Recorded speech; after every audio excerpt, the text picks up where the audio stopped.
I'm thrilled today to be talking to a hugely important person in my life, Michael Fullan. Michael was a winner of the Don Deschler Leadership Award, which is an award we give every year.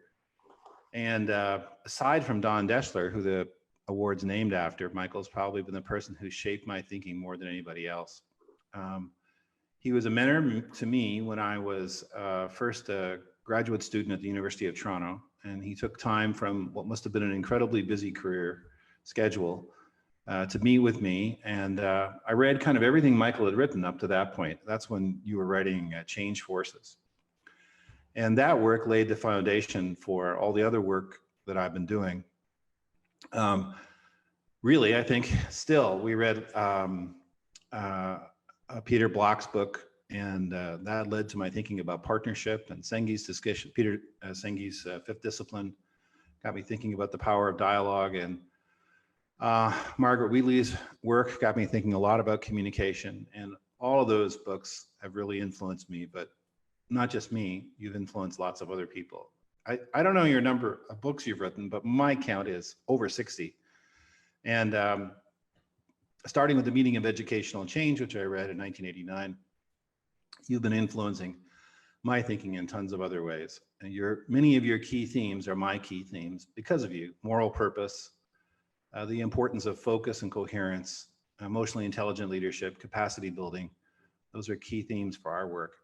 And now when I talk about you, I like to tell this story about the great jazz musicians Dizzy Gillespie and Louis Armstrong. And I told this story when you won the award. There was a journalist once who asked Dizzy Gillespie, how did Louis Armstrong influence him? And Dizzy's response was brief but clear. He said, know him, know me. And I think much can be the same said for me, but also for thousands of other educators, writers, researchers, policymakers. You're the world's leading expert on educational change. I'm really, really grateful to learn for you, and a lot of us stand in your shadow. So thank you for participating in this session, which may or may not be being recorded right now. That's right. Our words will get through somehow. I hope so. So I have this first kind of goofy question just to open it up. Is there a something that people don't know about you that would be interesting for them to hear? I'm not sure what people know about me, but I remember when it was around 1990 when I was associate dean at OISE, that this crazy guy came into my office without an appointment and said, I want to do a reading course with you. And I said, well, which department are you in? You have to do paperwork, you have to actually get approved for it. And he said, oh, I'm not in a department. I said, well, what part of the university? He said, well, that's not important. I just want to do a reading course. He said, I'll do all the work. All you have to do is pick out a book each week for maybe every 2 weeks for, let's say, 10 times. I will read the book. I'll come back with a critical appraisal of it. We'll talk about it for 45 minutes, and that's all you have to do. And so I usually would say no to that, but I must have said yes because it happened. And that was the first time when I realized I was coaching someone without knowing it. So, and that person was you, of course. So that's a bit of an anomaly, but more on the personal side, I guess the things we used to do when I was a teenager, 12, 13, 15, we played a lot of hockey. I had 6 younger brothers, but I was the one that was playing hockey first. And we had a hockey arena near our house indoors that we found out we could rent it fairly cheaply at 6 a.m. in the morning during the week. And so you could rent it for an hour, maybe 8 guys would get together, pull some money and do that. So before we went to school, we used to do that. 8 of us, we'd go there at 6 and play from 6 till 7. And then we found out the guy that was the night guy said, oh, you can stay as long as you want and come as early as you want because there's nobody's around there. So we then started to come at 5:30 in the morning, 4:30, because we couldn't get enough of it. Of course, school was a wipeout. We'd play hockey for 2 hours, maybe have a shower or not, and then trips off to high school. So I got into a lot of trouble on the high school front, but I got better at hockey. So that's I wasn't always devoted to academics. I was more devoted to hockey almost till I was 20. Then I had to scramble to catch up to get my graduate. I was better at graduate school than I was at undergraduate school. Oh, you and me both, as I mentioned before. when I first went to university, my grade point average was a D minus, which means like it's just barely ahead of an F. But Yeah. I did learn some important things in those 2 years. They didn't invite me back for a third, but Yeah, it's amazing how, I mean, I guess we call each of ourselves late bloomers because I mean, I was worse than you because when I was in my first or second year of university, we had a contest, and this was how irresponsible we were as to how few classes we could go into the whole year. And but it had to be under 10 for the entire year, the 8 months, 7 months. And so I was around 5 by the end of the year. Of course, I didn't pass the year, and I kind of disappeared and came back a year later. And then I got more serious, but it took me a couple of years. So I think it's a lesson actually for anybody in education or learning that there's a wrong time and a right time, and sometimes the wrong time doesn't mean you're not going to go anywhere. The right time means you can. must have gave you empathy for your students when you were running OISE. Yeah, it gave me an empathy for a lot of things, and I don't know what empathy is big in our work these days, and I seem to have cognitive empathy. Often I don't have quick, I guess I would call it emotional empathy, although the cognitive is quite, can be quite powerful because you understand where somebody's coming from.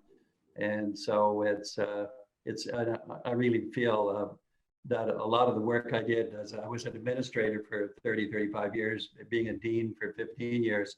And my biggest weapon was the team that I built around me. They were fabulous, and I learned a lot from them, and we did things together, but it wasn't me, it was the team plus me part of that, obviously.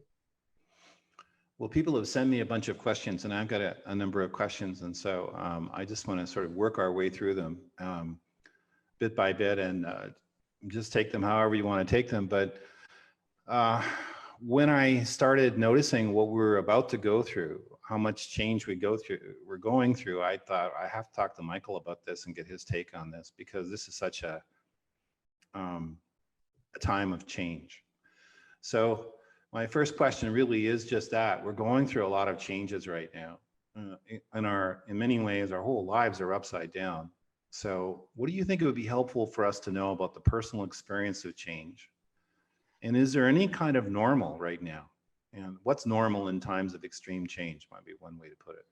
Yeah, I want to kind of move into it because the last 3 or 4 years, I work in deep learning, and along the way, we'll for sure talk about it.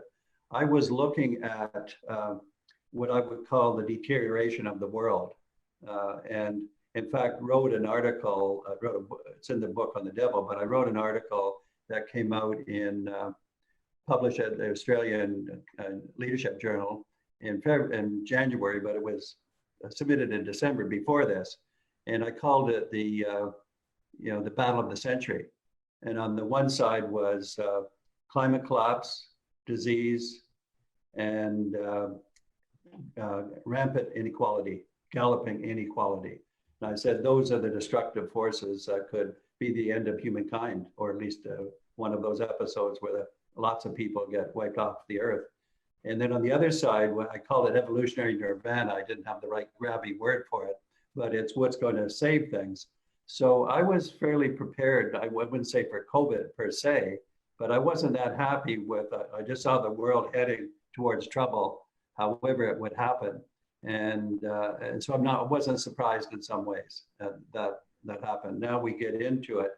And it's both a blessing, although it's hard to see that right now in the midst of it, but it's a terrible thing, but it's also an opportunity to really radically shake things up and come out of it. You could come out of it worse for the wear or better. I don't think there's any in between those two. And I'm thinking that it is, it's a blessing in disguise from that point of view. And in fact, nuance, one of the major piece of advice in the book on nuance, I will talk a little bit later about it, is among other things, I identified 10 people I knew in the world that were practicing, and I thought they were good nuance leaders. I interviewed them to understand what they were like and capture some of the themes which are in the book. And one of the themes is that these days, with a lot of change and happening, is that every time you make a change or a change is made for you, you become automatically de-skilled. So think of that word, you become automatically de-skilled. So if you take a new job, even in the same organization, presumably they hired you because you had skills, so that's the expertise side, but also because you don't understand the context, namely you haven't been there yet, you aren't skilled in the context. And so you have to be humble enough to learn about the context.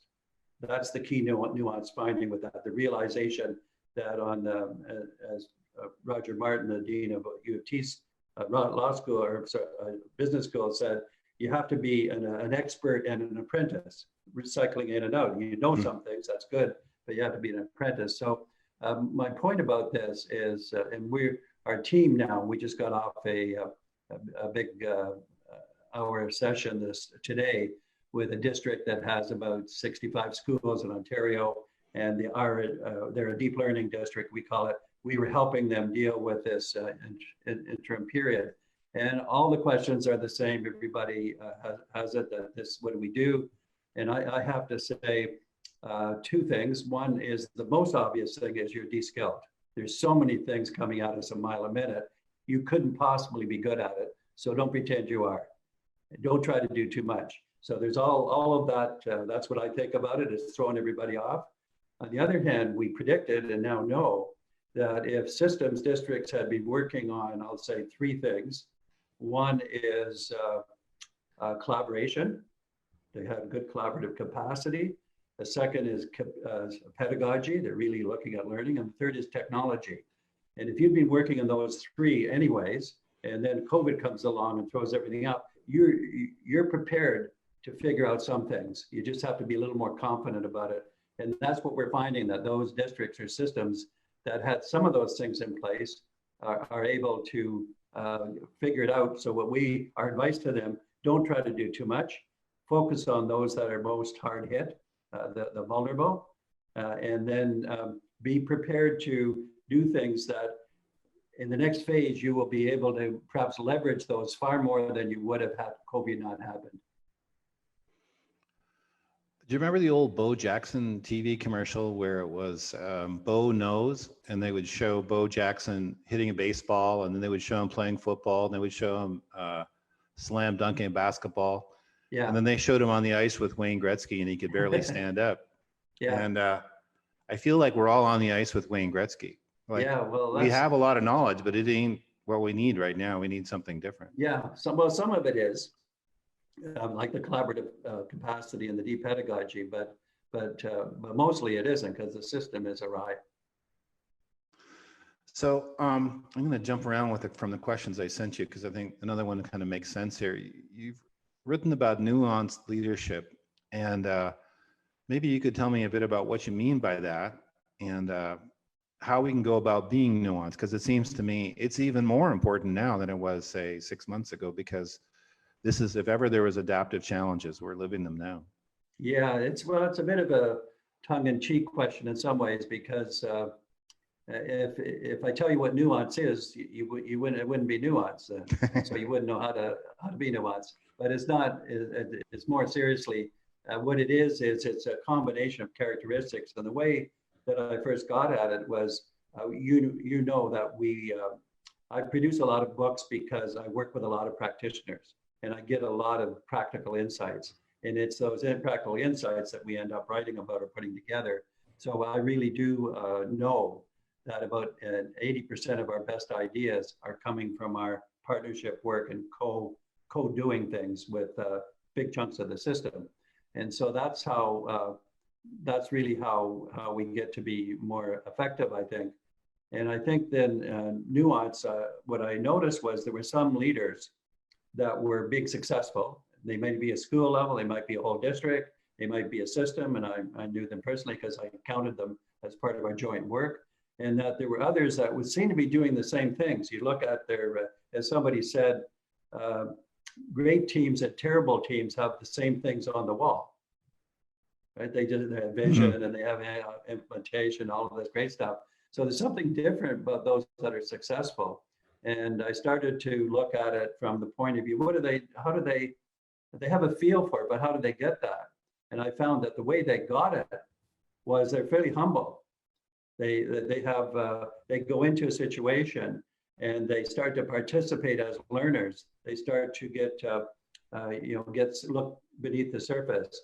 Our short definition of nuance is deep contextual literacy. So deep contextual literacy of the situation you're in. And that's what, and then it has a number of elements to it. Obviously, to have deep contextual literacy, you have to participate as a learner and be there to show up. You have to be not looking for quick fixes. You have to really have a set of values that you're pursuing. So, and we found, I found interesting combinations, humility, but also relentless insistence on moral purpose. So you have this empathy for people, but at the same time, you have a drive. You have courage, but the courage is kind of in the context of, I don't know whether I can handle this. Not a lot of overconfidence. In fact, if you know the leadership literature, one of the variables that's not related to success is confidence. Confident leaders are dangerous because they don't know what they don't know, but they're confident. So we can leave present names out of that, but there's lots of ways in which that confidence has to be earned in each and every situation. And so in the book, there's about 8 or 9 lessons from this. They have to do with joint determination. The one example I love to use is the president or the CEO of Honeywell, when he sat down, he did great success.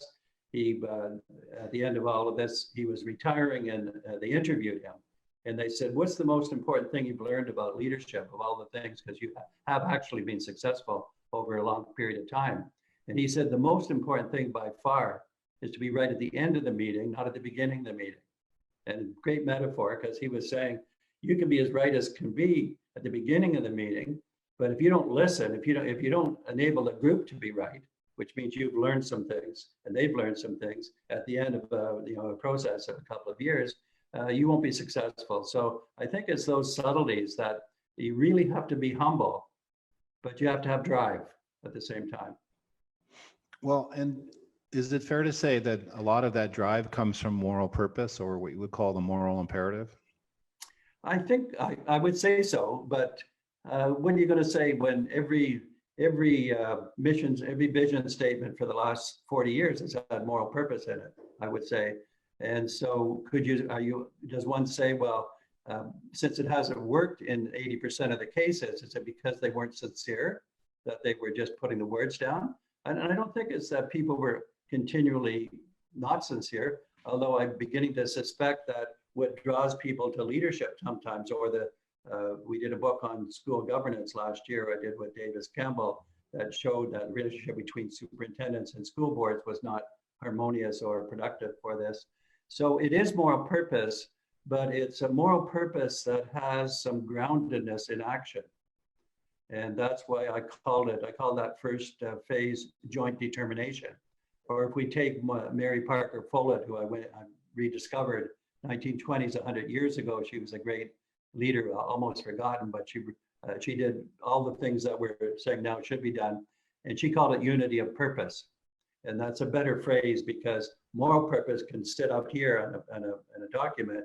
Unity of purpose means you and I, if we're working together, or the whole group, we have developed it. And she said the role of the leader is to forge unity of purpose.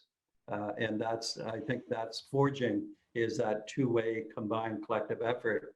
And then I like also what she said, almost tongue-in-cheek, she said, work away at it, wherever it takes, 1 year, 2 years, 3 years, forge unity of purpose.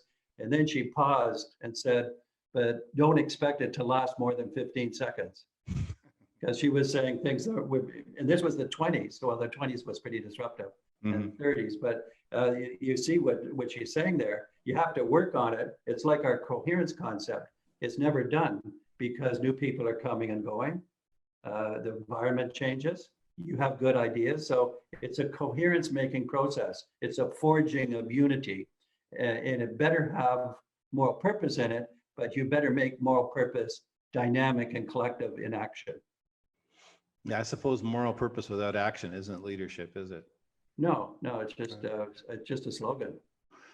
See, the thing that I'm thinking about is with this, and I'm curious what you think, but is that it comes down to ego. That if a person is more concerned with themselves than they are with moral purpose, they'll say, I really want to do what's best for kids. But when push comes to shove and someone says something that they take the wrong way, they take it personally and that messes everything up. And I think I've got a ways to go personally, as a leader in the work I do. And I'm really, what I try to do every day now, I'm doing kind of a variation of what's called the examine in Ignatian literature, where you pause and you reflect on what went well, what didn't go well, what do I need to do differently tomorrow. And a big part of it is really to get beyond ego and to focus on moral purpose. And I think your point's a really good one. Moral purpose that's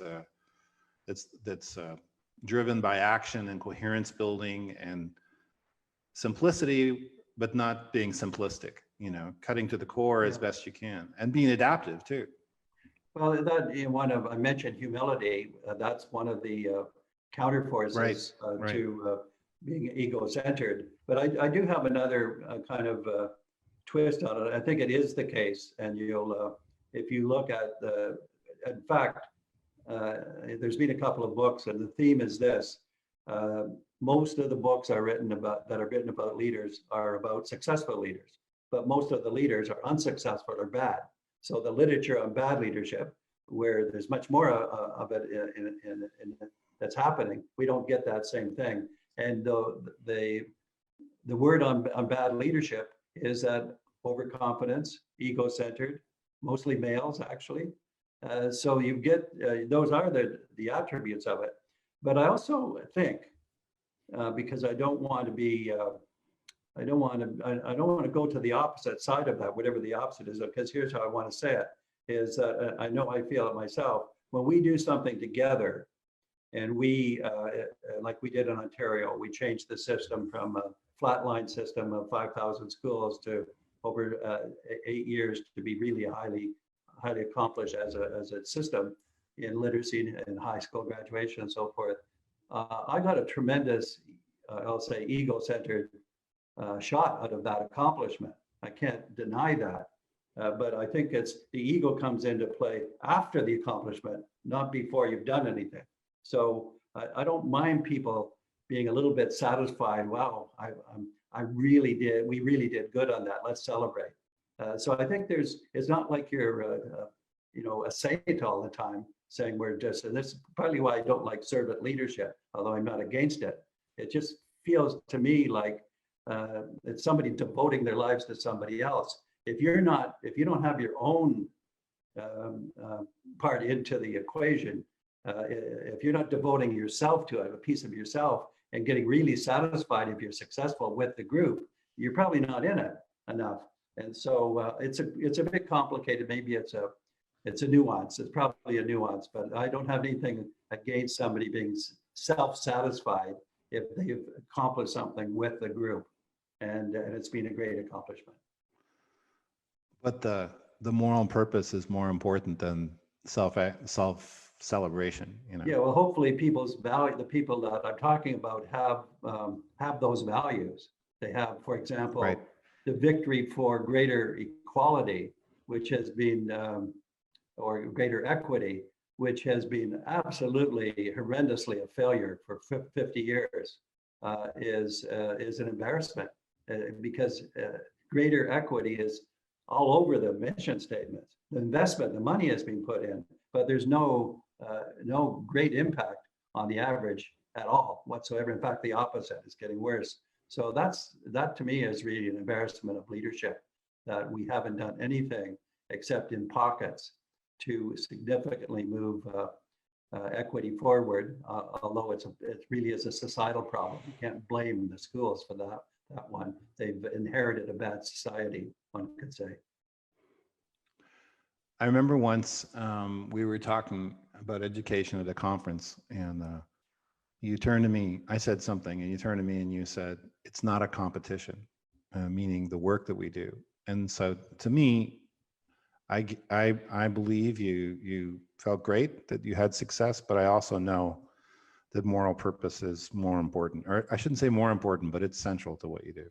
Yeah, I think, but nobody's perfect. I mean, you probably know that Andy Hargreaves and I have had skirmishes over the year, and and they, definitely was a competition. I would say it was a competition in his mind, but not mine. But that wouldn't be true.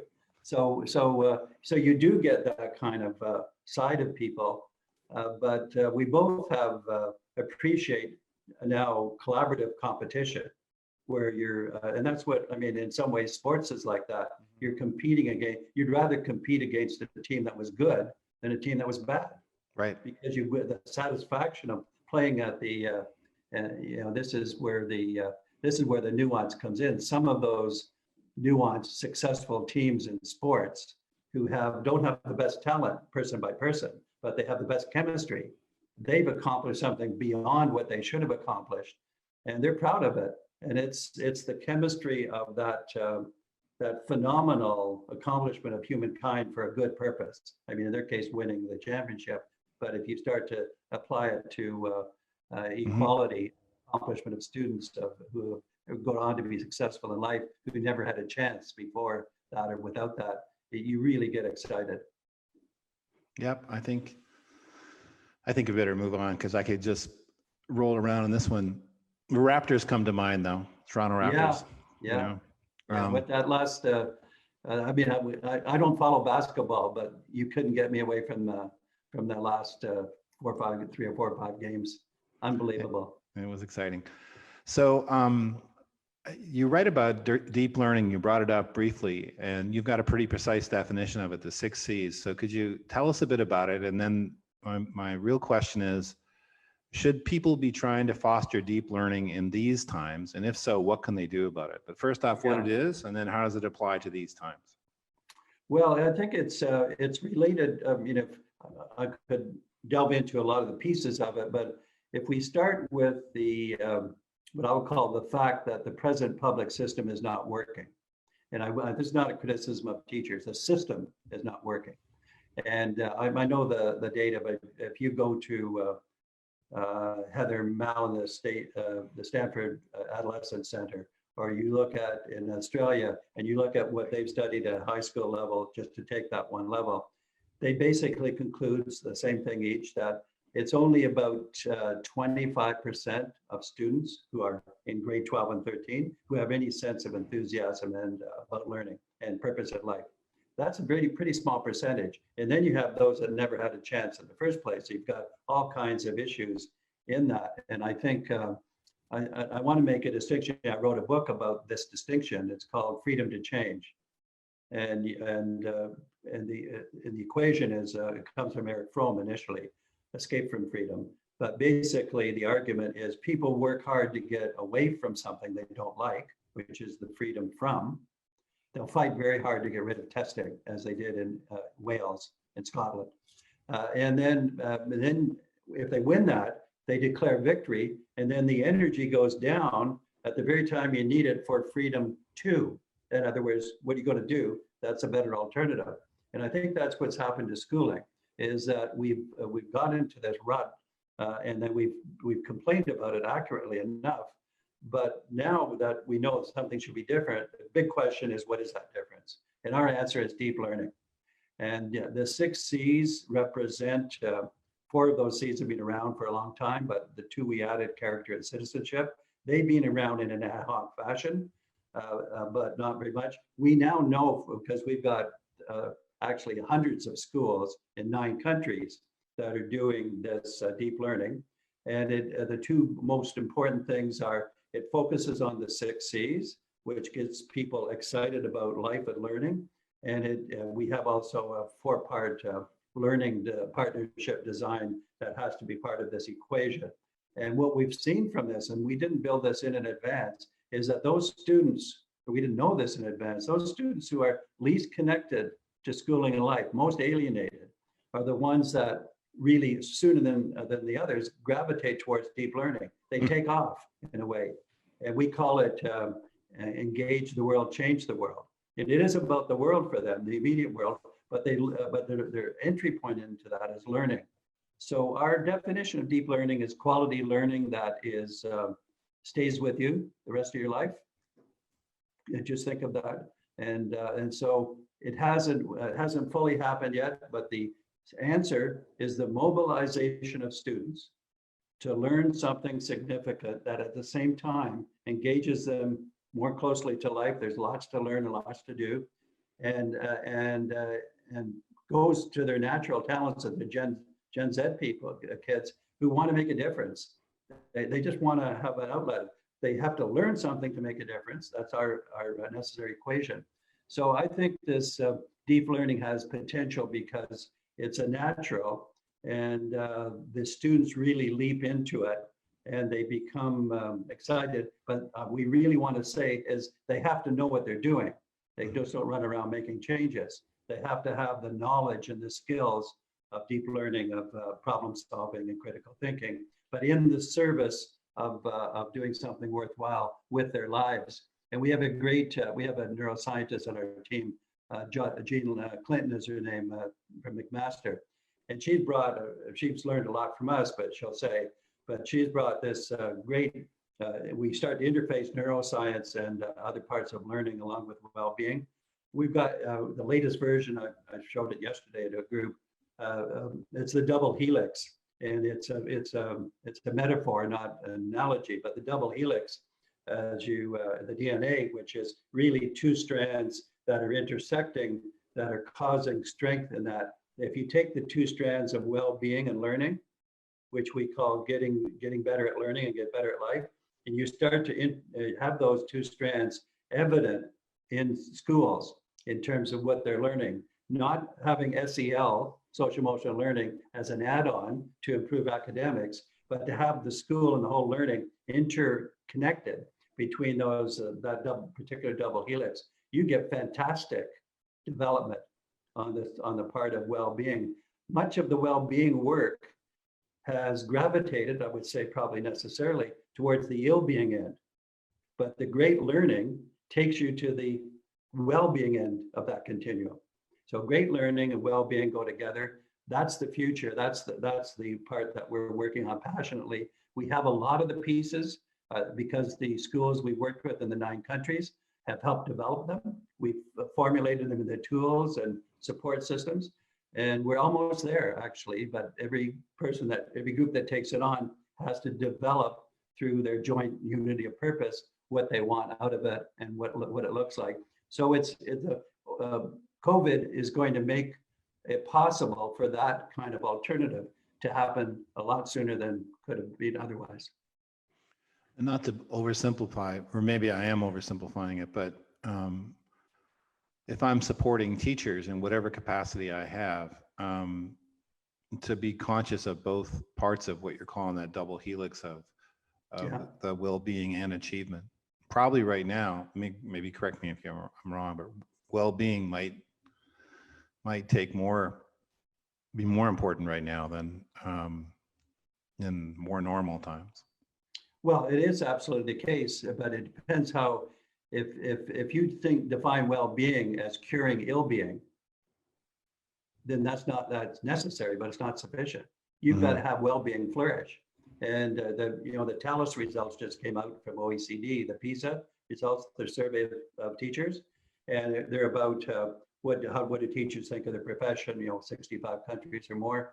And you get that statement of teachers, we came in to make a difference in the lives of students. Actually, we came in to also make a difference in society. A lot of us have lost it because it hasn't happened, but that's what we see. And so the profession, the development of the profession hasn't been part of it. And what has happened is that bad management brings out the worst in teachers, because any bad management brings out the worst in employees. And I'm excited by our new concept, which I call connected autonomy, which respects the autonomy of teachers on the one hand, but says if you're going to be a teacher, you better be connected to your students, to other teachers, to your school, to your district. And so this cycling in and out of autonomy and connection is the one that builds the ideas and the commitment jointly. And it's a powerful combination. And teachers love it because they start to be more effective. They start to get the emotional as well as the professional support. But you're quite right. A big problem with teachers are just, if you just take measures of anxiety, in the last 5 years, anxiety in teachers and anxiety of students have shot up. And you know that, we can give you the figures. They've gone up in the last 20 years, but they seem to be accelerating. And now we have with COVID a lot more anxiety. And we also know from our neuroscience that if you don't have any anxiety, you might as well be dead. Anxiety is part of learning. It's only when it gets overwhelming that it becomes dysfunctional. So I like the equation of the challenge of change and anxiety, and then the mechanism to do something about that relationship, which deep learning brings if you do it well. I mean, you wrote about this decades ago, but there's a lot of paradoxes there: autonomy and coherence. Yeah. Responsible autonomy and accountability. It's just interesting that it's not just one thing. I think the resolution of paradoxes is resolving the paradox without choosing one side or the other. And I think this is in the nuanced book. The second last chapter is called The Culture of Accountability, and it basically says any organization like a school or a district that's successful in terms of, because it's done all the right things by way of school improvement and system improvement, will be automatically take care of accountability if they're successful anyway. So Richard Elmore said this ages ago. He said, no amount of external accountability will be effective in the absence of internal. Our deep learning is internal accountability. And also, I think, just another footnote here, a good footnote, one of the things that's going to be in the retreat as a result of COVID is testing. Testing that we've done badly, and because it's the wrong paradigm, it's the wrong driver in my language, it has run its course. Even policymakers are now worried about it. Now COVID gives us a chance to say testing doesn't really work, assessment does. How can we create assessment that's productive? We get into Dylan William and other things that we've done and others. So I think there's a real chance to get rid of the excessive presence of that one bad driver, which is narrow assessment. I think that distinction between internal and external accountability, I describe it a little differently, but I actually like your term quite a bit. It's really, really important because when you have external systems of accountability, which are pretty popular in a lot of states, what you do is you also externalize responsibility. So the teacher says, well, I did what you told me, it didn't work. Yeah. Sorry, but it's not my fault. I didn't do it. There's no sense of responsibility for it because it's not my thing, it's your thing. Yeah, it drives a knife in the heart of motivation. Into the heart of motivation, it does. It really kills motivation. So I'm going to shift a bit to a question, something I'm curious about. I keep hearing people say, when this is over, we'll experience a new normal. And you've been talking about this in some ways, but so my question was, do you think this is true? I think you do think it's true, but what do you hope the new normal will be? Well, first of all, it's a superficial slogan. I mean, and what normal isn't necessarily good. They don't mean normal in that sense. It means it's going to be different. And yeah, it's bound to be different, but it could be differently bad as well as differently good. Right.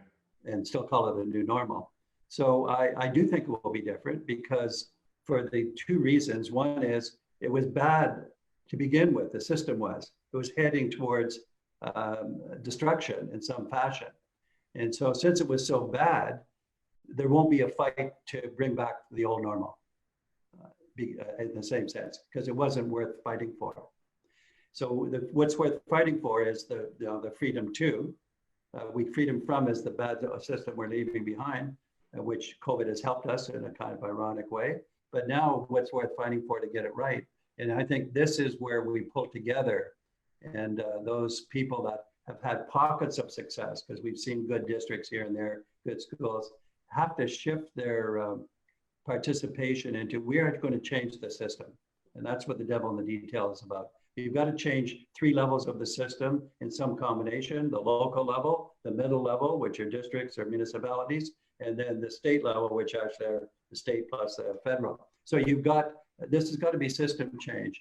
And I think my answer to your question, it will be a new normal. And what we have to do is fight like hell to get the new normal that will be what a lot of people actually desire. I have to say, even though I understand the power analysis, that even the people who are rich are not well off in where we were headed. Some of the work of the health experts have shown that if you're in a highly inequality society and you're rich, you don't necessarily live longer than your rich counterparts in a society which is more equal, such as Scandinavia. So I think there's a lot of reasons. It's like Peter Senge said this to me one day. He said, sometimes you get a system, if you think of systemness, where almost nobody wants the system they got. It's not like somebody is deliberately saying, we cherish this system. Although I think there's a big part in it, especially around ethnicity and prejudice, where the privileged always are trying to keep their privilege for their own children. And it's incredibly biased, and it's incredibly hard to get at, because even those schools that embrace equality and equity and say that, and people who live in those see it, always it comes to haunt you, and always the blacks do less well than the whites, even if the school is totally committed to. So I think it's a deep-rooted problem, but I think we need to thank COVID retroactively, in a sense, and go crazy over a new system that can get support. I think now, for the first time, we're seeing it from several levels, not just the bottom level, but several levels. This is a chance. And my chief researcher's name is Santiago Rincon Gallardo.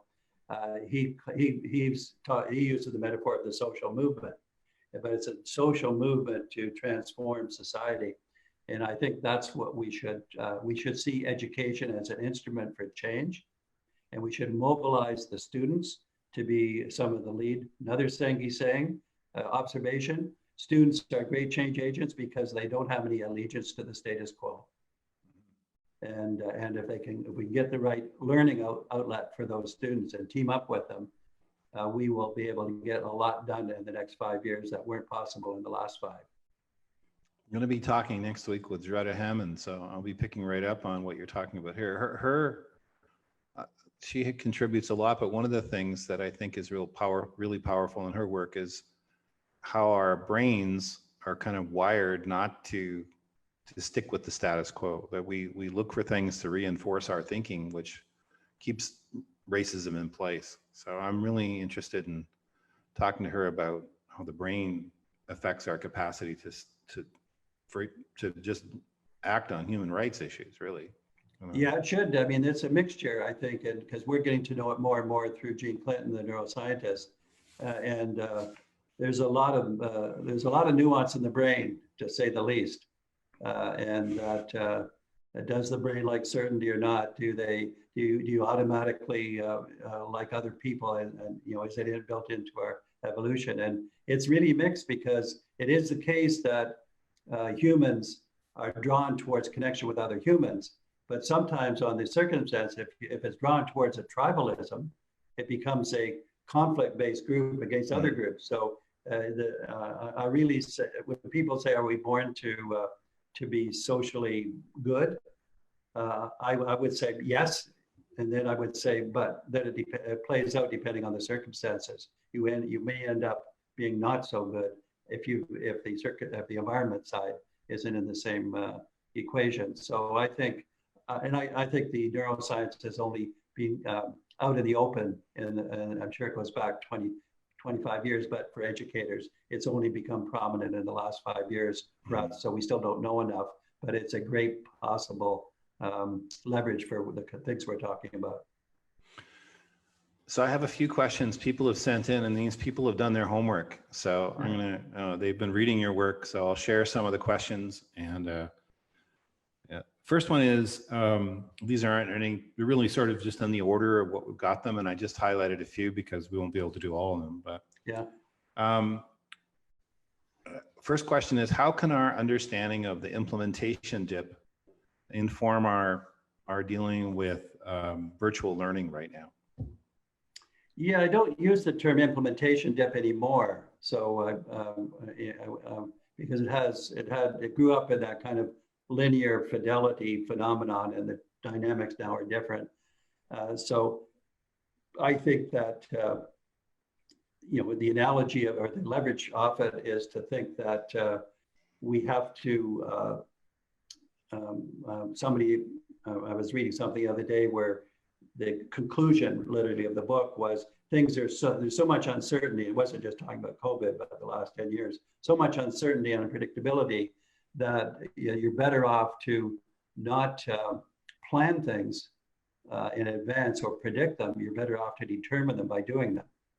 And so I think I wouldn't, the implementation dip to me disappears when you say what we're talking about is deep learning that changes in the pedagogical relationships between and among students, teachers, and others, and that partnership in the service of something. So I'm going to say the implementation dip is anything new that's hard to do is going to require some work. But I think also bad changes require hard work and they tire you out. Good changes, and this is why we say we have a lot of kind of what I call sticky phrases. Go slow to go fast. Mm-hmm. Means that you do go slow maybe in the first 6 months or so, but if you've done it right, then it can take off. So it's really faster than if you went fast and then fell flat on your face. So I think I'm not comfortable with the implementation dip other than to realize the entire world is an implementation dip right now. Right. I've got a question from Canada. So yeah, I wanted to get that one for sure. What role do you think online learning will play in Canadian schools post-COVID-19? It seems like education is facing a huge shift. We've addressed this to some extent, but what are your thoughts about that? Yeah, I don't think, some people have said this, and if you look at Twitter exchanges, I think the best advice, first of all, is to call it remote learning, not online learning, because some of it won't be just online, it'll be remote from what we've been used to in a physical sense. So I think this has loosened up the possibilities. I don't see a world which is dominated by online learning.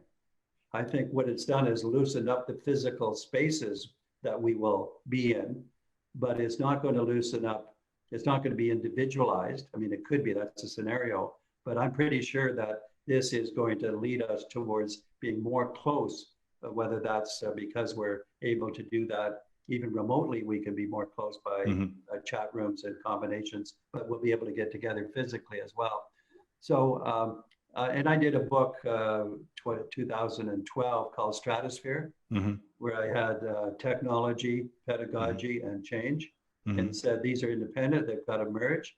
If you merge those, if you synthesize those three things, digital plays a big role. It's one of the three, and it's pushy three because it inserts itself even when you don't ask. So it'll be there, but I think if we have pedagogy and change, which is the moral purpose part, if we have those as the drivers, I think remote learning will be part of the equation because we will have discovered ways that are more interesting and less more efficient to use. So it'll be part of the new picture. But there's no chance to me that it will dominate because it will be so unsatisfactory that people will blow it out of the water.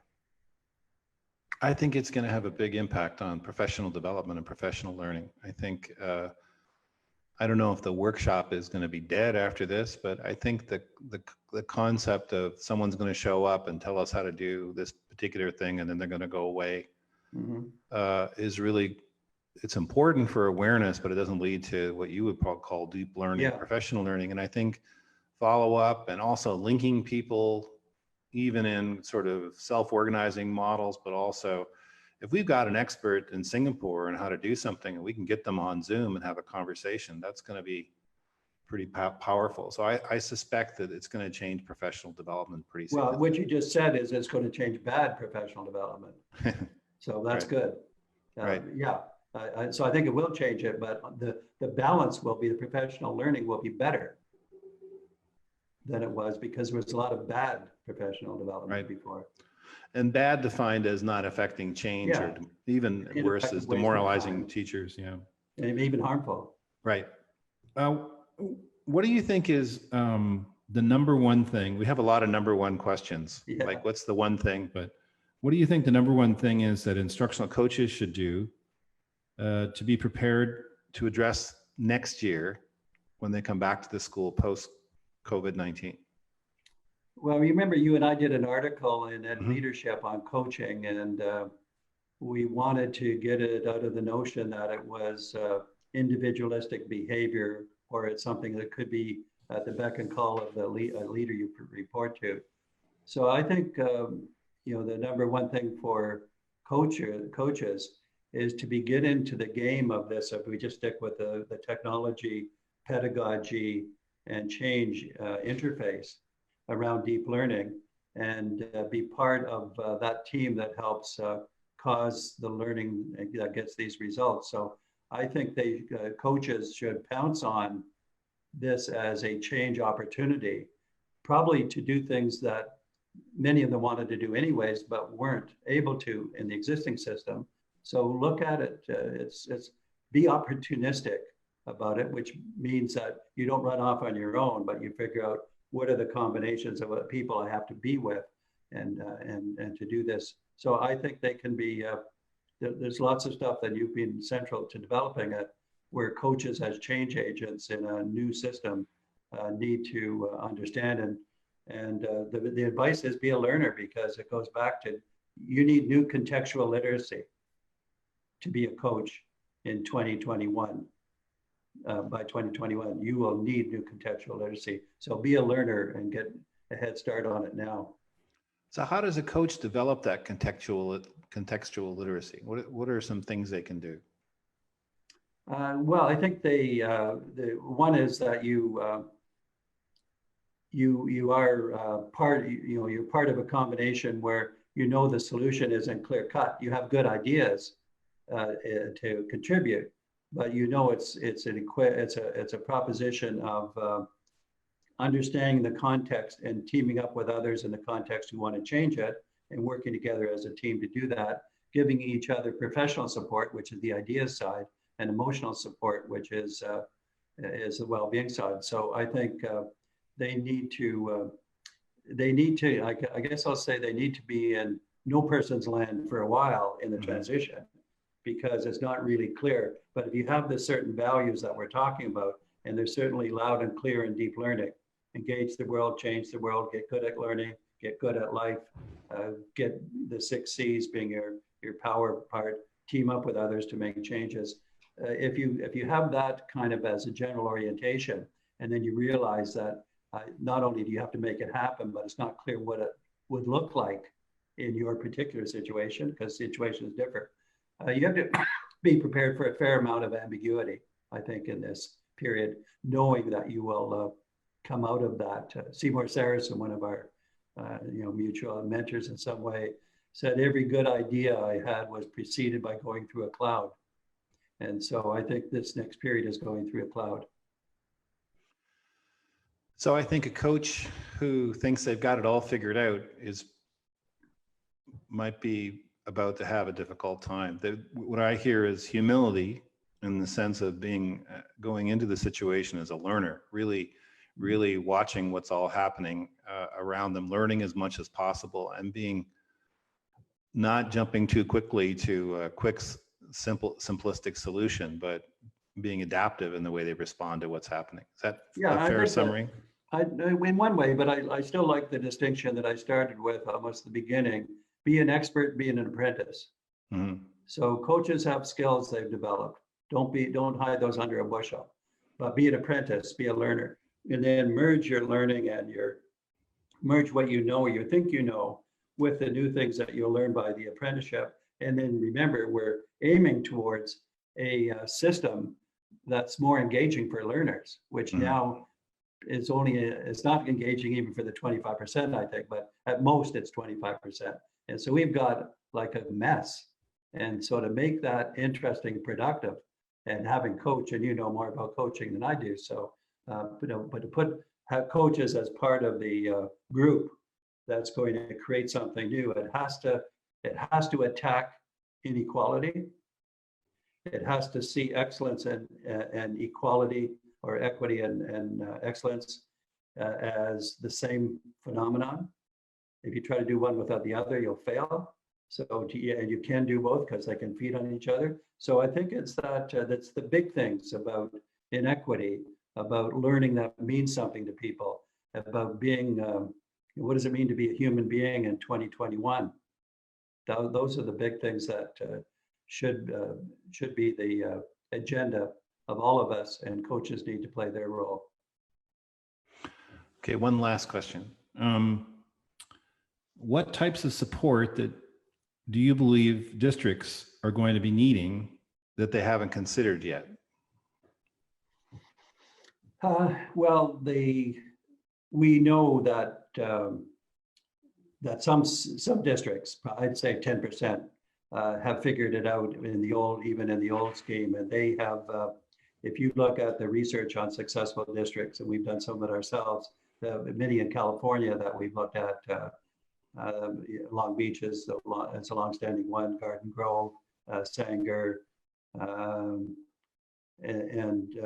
there's a bunch. And basically, what they've done is to figure out how to provide the professional development, professional learning support on the one hand, and the emotional support at the same time, back and forth. They support each other, they develop it. So those have not been successful because they're minority examples, 10%, let's say 5%. So I think we need to change district culture, and it's got to be the culture which we've written about this, and the devil is that you have to think of the 3 levels as thriving, because they combine lateral learning within a school, across schools, within districts, across districts, even at the state level, with vertical, we call it exploit upward and liberate downwards. So exploit upwards is, don't think you're following somebody else's orders all the time. You're part of a group, be part of the solution. And then getting, and I think the best leaders have done this, and this is where we get back to nuance. Leaders don't think of, I'm going to get my people to do the right thing. They don't think of, if I leave them alone, they'll do the right thing. They don't think of either of those. They say, if we can liberate groups and help groups get stronger, and help them develop the ideas and have the checks and balances of the culture of accountability, we can use the group to change the group. And so that's a side. And I really do think, finally speaking, is that we have to have a system perspective.